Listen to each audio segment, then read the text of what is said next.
Mira, vemos cómo hemodinámicamente suceden las cosas. Miren, esta es la arteria aorta.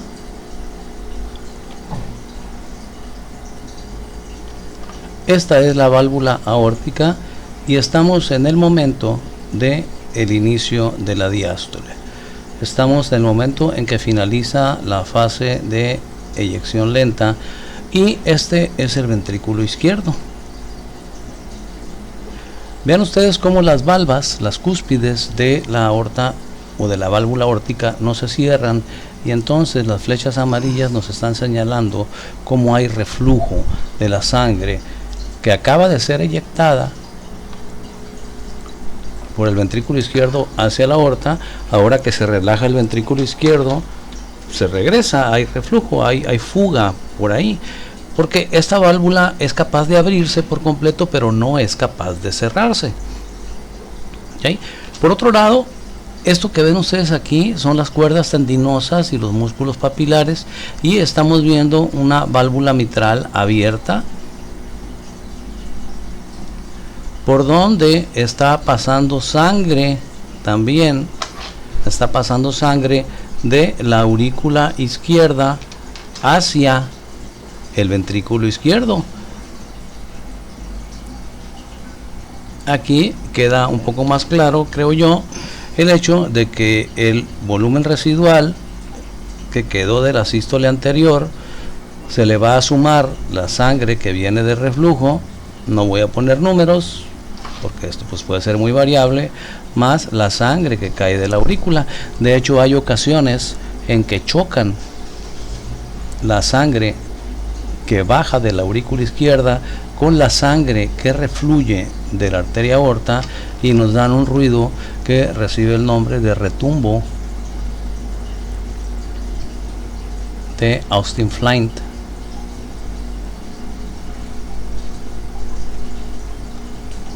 Se escribe Austin Flint, se pronuncia Austin Flint, que más adelante en la sesión de audio vamos a escuchar y vamos a ver en qué momento se genera. Por supuesto que este regreso de la sangre de la aorta hacia el ventrículo izquierdo va a hacerlo, así, este retorno al pasar, al golpear con las cúspides de esta válvula que no se cierra, va a generar turbulencia y nos va a generar un soplo que ya desde ustedes deben de imaginarse desde ahorita. Va a ser un soplo totalmente diastólico que va a iniciar en el momento en que se debiera cerrar la válvula aórtica, es decir, en el momento del segundo ruido cardíaco, que como ustedes se imaginarán también, este segundo ruido cardíaco va a estar severamente disminuido, porque recuerden que el componente más fuerte de ese ruido pues es el cierre de la válvula aórtica, que no se está cerrando, y si no se está cerrando, pues entonces vamos a tener, representando al segundo ruido cardíaco, únicamente el ruido del componente del cierre de la pulmonar. Recuerden que aquí estamos en diástole y por eso es que decimos que está pasando sangre de la aurícula izquierda al ventrículo izquierdo. Estaremos en la fase de llenado ventricular rápido, mientras está cayendo sangre de reflujo de la arteria aorta hacia el ventrículo izquierdo. El choque de ambas sangres nos pueden dar este retumbo de Austin Flint, que es difícil de percibir, pero a veces puede escucharse perfectamente bien.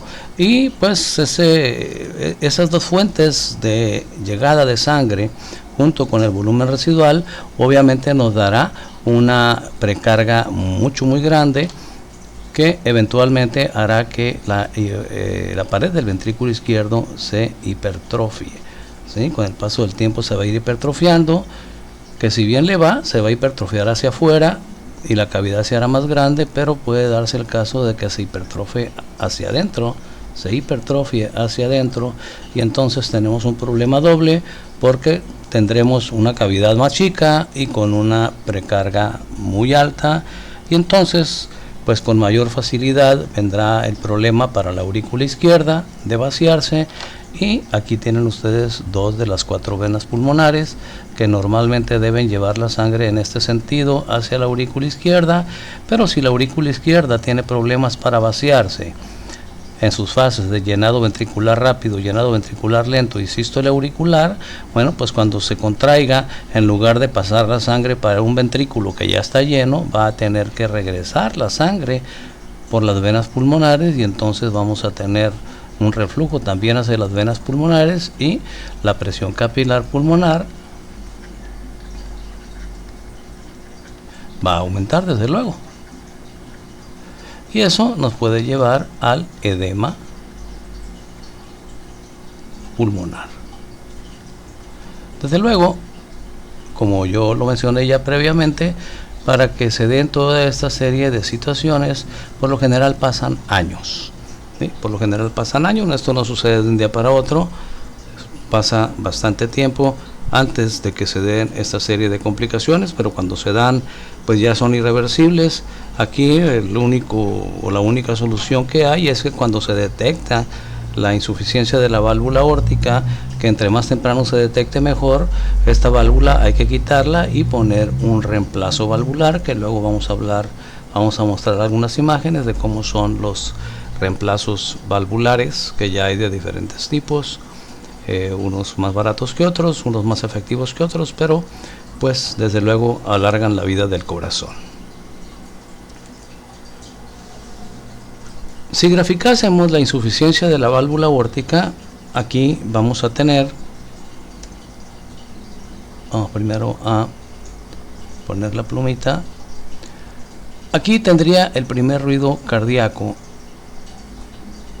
del cierre de las válvulas auriculoventriculares y acá tendríamos nosotros el ruido del segundo ruido cardíaco, o mejor dicho, valga la redundancia ahí, el ruido que se produce por el cierre de la válvula aórtica y la válvula pulmonar, que es el segundo ruido cardíaco. La sístole está limpia, en la sístole no tendríamos problemas, pero en la diástole, este sería el periodo de contracción isovolumétrica, la fase de llenado rápido, fase de llenado lento, sístole auricular.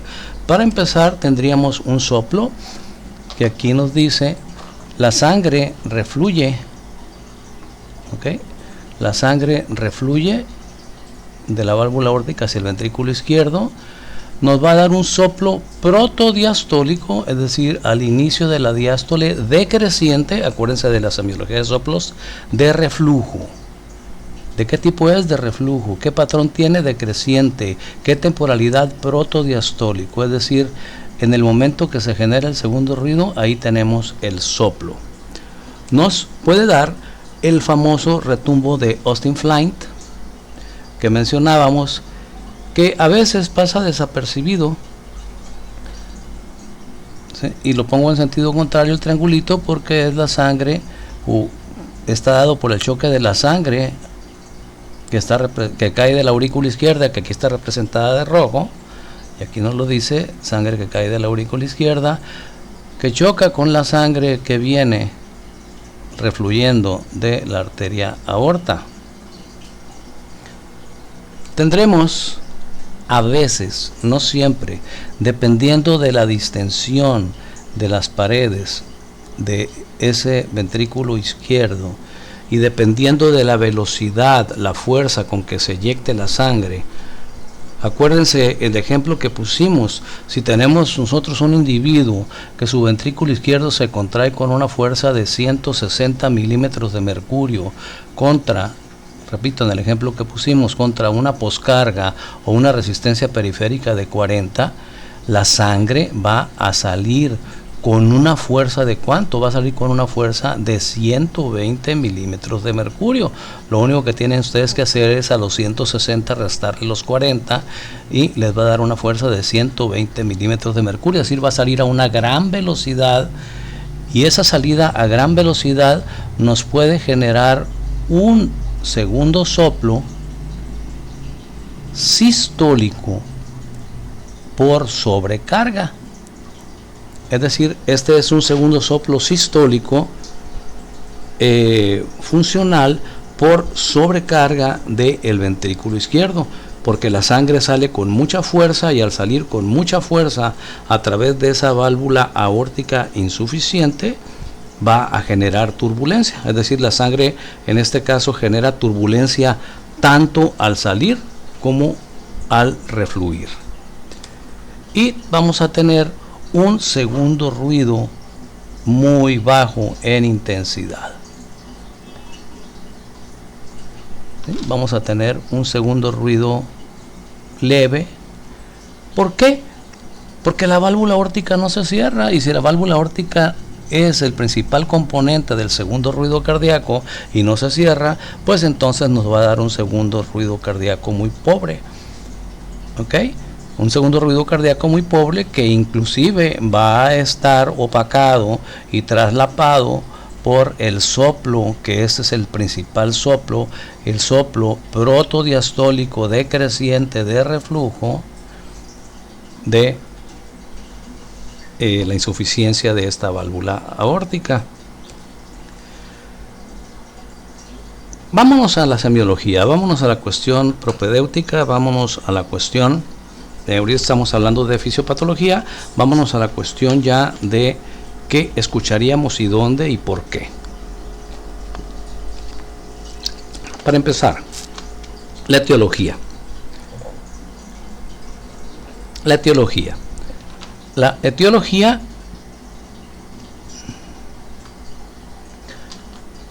etiología puede ser orgánico o puede ser funcional. Será orgánico si es por lesión de la válvula, será funcional si es por un defecto congénito o por un ensanchamiento del anillo fibroso de la válvula.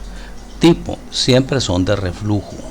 Refluye la sangre de aorta hacia ventrículo izquierdo. Temporalidad es un soplo protodiastólico que a veces nos puede dar un soplo mesosistólico también. Sitio de máxima percepción en la base. Los focos de la base, principalmente el foco pulmonar. El foco aórtico. Intensidad de primero a tercer grado, es decir, no son tan escandalosos, aunque conforme avanza la insuficiencia y el soplo se hace más aspirativo, es un soplo timbre aspirativo, vamos a ver, puede ser que nos llegue a generar frémito. ¿Hacia dónde se propaga? Bueno, ¿hacia dónde arrastra la sangre ese soplo? Pues si se genera en la válvula aórtica y se regresa, o sea, si el soplo está dado en la válvula aórtica y la sangre está refluyendo al ventrículo izquierdo, pues va a refluir, va a irradiarse hacia la base del esternón y hacia la punta del corazón donde está el ventrículo izquierdo. Sigan ustedes, métanse a ese escenario. La sangre se regresa de la aorta, se escucha mejor en el foco aórtico porque ahí se genera, pero la irradiación va hacia el ventrículo izquierdo porque hacia allá refluye. La calidad, ¿sí? Calidad o timbre es soplante, es aspirativo, de tono alto, por lo tanto se escucha mejor con el diafragma, y de patrón decreciente. Datos acompañantes: un segundo ruido cardíaco amortiguado, ya lo dijimos. Va a haber hipertrofia del ventrículo izquierdo, ya lo mencionamos también, y ya dijimos que esa hipertrofia del ventrículo izquierdo va a ser por el gran aumento que hay de la precarga. Puede haber un soplo mesosistólico que mencionamos por sobrecarga, el soplo o retumbo de Austin Flint, que siempre es diastólico y suele traslaparse con el soplo aspirativo protodiastólico de esta insuficiencia de la válvula aórtica. Va a haber una presión arterial divergente, es decir, presión sistólica alta, presión diastólica baja. Vamos a tener un pulso de Corrigan, que el pulso de Corrigan es un pulso muy intenso, muy intenso, que a veces puede ser visible inclusive en la región de la carótida. ¿Por qué es tan intenso este pulso? Pues acuérdense que dijimos ahorita que la sangre sale con una gran fuerza, y al salir con una gran fuerza distiende enormemente las arterias. Es un pulso, si ustedes se regresan al tema de pulsos, es un pulso muy amplio, ¿sí? muy extenso, muy marcado que a veces se puede hasta observar, no nada más palpar. El signo de Muset consiste en que el paciente, cuando está dormido, al estar dormido, la cabeza se le mueve con cada sístole, y se le mueve con cada sístole por la fuerza con que la sangre circula por las arterias carótidas primitivas y carótidas internas. La cabeza se mueve cuando el paciente está dormido. El choque de punta de Barth, si leyeron el tema de choque de punta, ya sabrán que un choque de punta de Barth es un choque de punta muy intenso y muy extenso. Es decir, se palpa con mucha fuerza y en un área muy amplia. Recuerden que el choque de punta debe de palparse en el quinto espacio intercostal izquierdo sobre la línea medio clavicular, en un área que no excede los 2 centímetros de diámetro. Sin embargo, en la insuficiencia de la válvula aórtica, dada la fuerza con que se cierra la válvula mitral, aquí la válvula mitral se cierra con mucha fuerza por la gran precarga que hay. Entendamos que ante mayor cantidad de sangre en el ventrículo izquierdo, cuando llegue el estímulo eléctrico, tanta mayor va a ser la fuerza de contracción del ventrículo izquierdo y tanta mayor va a ser la violencia con que se cierre la válvula mitral, lo cual nos va a dar un primer ruido muy acentuado, y ese primer ruido acentuado nos va a hacer que el choque de punta sea intenso y va a ser extenso por la hipertrofia del ventrículo izquierdo. Al estar hipertrofiado el ventrículo izquierdo, la punta se va a pegar más a la pared torácica. Y desde luego, esta fue pregunta de examen, ese choque de punta va a estar desviado hacia abajo. Estos son datos acompañantes. Hay que analizarlos, muchachos. O sea, no quiero que los memoricen, no tiene caso. Si los van a memorizar, mejor ni los lean. Hay que entenderlos, ¿sí? Hay que comprenderlos, hay que aprenderlos. Ya saben, y se los he dicho o se los dije en muchas ocasiones, no es lo mismo memorizar que aprender. Cuando uno aprende algo es porque lo analiza o porque lo practica. Y cuando analizamos una situación y entendemos el porqué de las cosas, ya no se nos olvida. Por eso estoy tratando de explicarles punto por punto el porqué de estos datos acompañantes y el porqué de estos datos semiológicos de la insuficiencia de la válvula mitral. Y ahora vamos a escuchar los ruidos de la válvula aórtica, los ruidos de la insuficiencia. Estamos hablando de insuficiencia de la válvula aórtica. Vamos a escuchar primero este ruido en el cual no tenemos, acuérdense que les dije que había ocasiones en que había un segundo ruido, un segundo soplo por sobrecarga del ventrículo izquierdo. Bueno, vamos a escuchar ahora un segundo ruido, o vamos a escuchar nosotros un sonido, o vamos a escuchar primero en donde está el puro soplo protodiastólico aspirativo, y luego vamos a escuchar en donde está ese soplo aspirativo pero protodiastólico, pero acompañado de el ruido que nos genera la sobrecarga del ventrículo izquierdo. Un poquito de problemas técnicos, pero ahí va. Hay que ponerse los audífonos. Escuchen. Primer ruido cardíaco, un segundo ruido cardíaco muy atenuado, y luego el soplo protodiastólico decreciente de reflujo.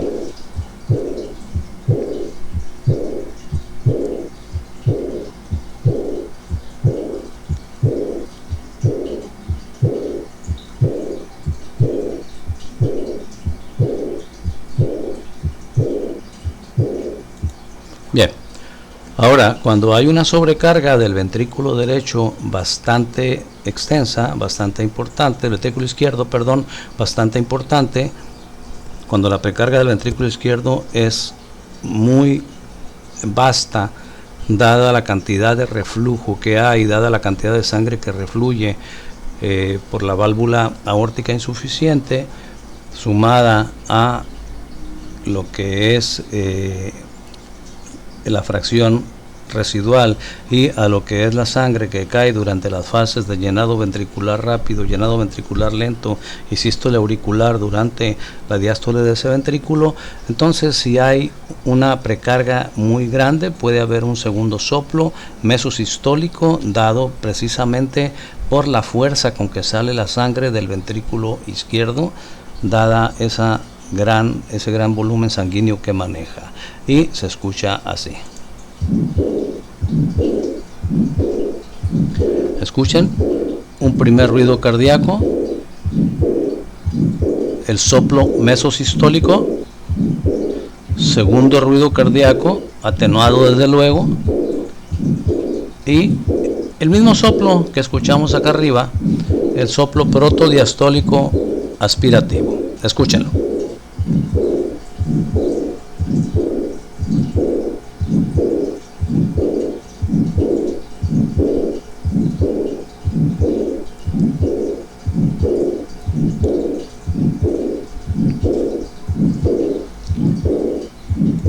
Fíjense cómo la calidad, ¿sí? La calidad y el patrón de los soplos es diferente. Este soplo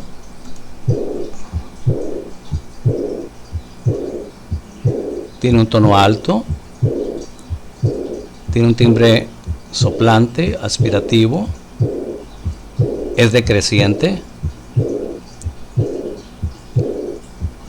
y está dado exclusivamente por el reflujo de sangre de la arteria aorta al ventrículo izquierdo, mientras que aquí este soplo sigue siendo con las mismas características que este, pero el segundo soplo de sobrecarga, el soplo mesosistólico de sobrecarga, tiende a ser romboidal y de un tono más bajo.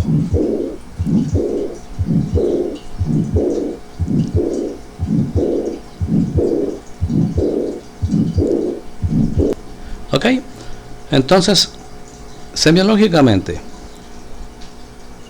los ruidos o el soplo o los soplos de la insuficiencia de la válvula aórtica, bueno, el soplo principal va a ser un soplo de reflujo protodiastólico que puede ser orgánico o funcional dependiendo la causa.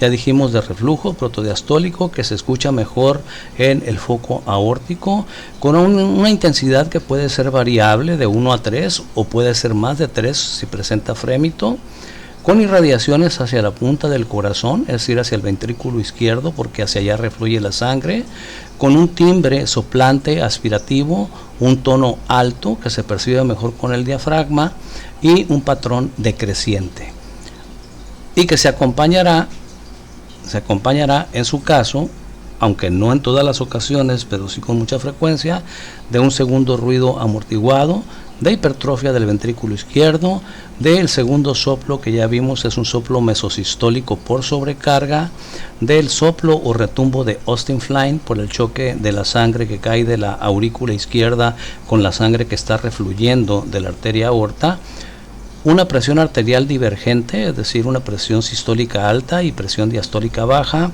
el pulso de Corrigan, el signo de Muset que ya explicamos, el choque de punta de Bard, que es un choque de punta muy intenso y muy extenso, y la desviación de la punta del corazón o del choque de punta hacia abajo, al sexto, séptimo espacio intercostal por la hipertrofia del ventrículo izquierdo. Bien. Aquí concluimos con los datos de la insuficiencia de la válvula aórtica.